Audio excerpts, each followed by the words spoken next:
তো সকালে ওঠার পর আমি কি করি আপনারা দেখতে থাকুন। সকালে ওঠার পর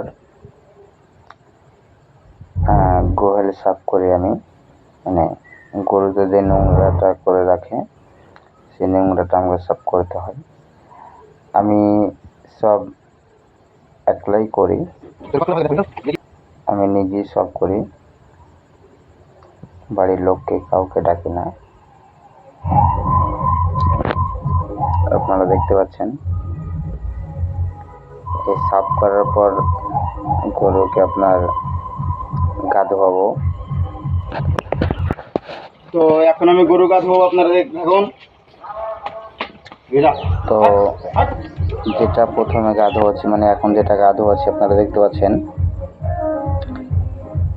এই গরুটা নতুন কিনেছি, মানে আমাদের একটা ছিল, এটা আমি কিনে এনেছি, কুরবানিতে কিনেছিলাম।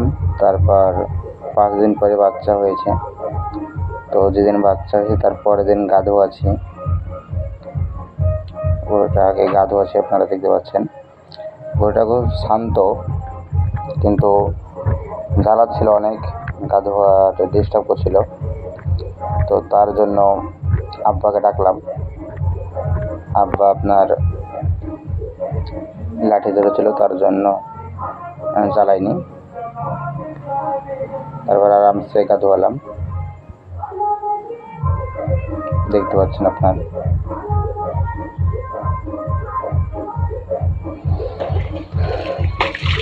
আমার জন্য দোয়া করবেন আপনারা, সব ভালো থাকে।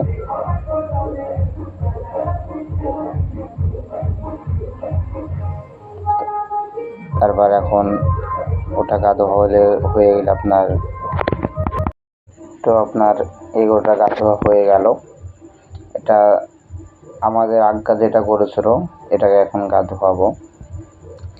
এটা আপনার 1 মাসের বাচ্চা দিয়ে মারা গেছিলো, মানে মরে গেছিলো। তারপর নিজে আলু খাইয়ে একে মানুষ করা।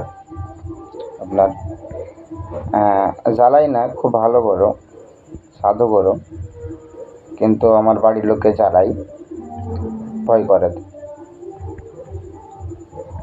আমাকে কিছু বলে না, একাটুকু হয়তো জ্বালাই। দেখতেই তো পাচ্ছেন আপনারা, এত সুন্দর করে কচলাছি, তাও কিছু বলছে না।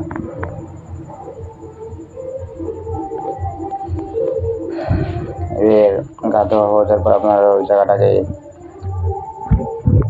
মানে ঝাড়টা দিয়ে ভালো করে ঝাড় দিয়েছি, মানে শুকলে পরে গায়ে যেন নোংরা যেন না ভরে। তো দেখতে পাচ্ছেন আপনার ঝাড় দেওয়া হয়ে গেল। এবার আপনার 2টি আটা দিয়ে দেবো, তাহলে গোটায় যেগুলো ঘাসগুলো আছে ওগুলো খায়। তো আমার গা ধোয়া কমপ্লিট হয়ে গেছে। এখন দেখুন আপনার গরু চারা খাচ্ছে, এই দুটোই আমাদের গরু।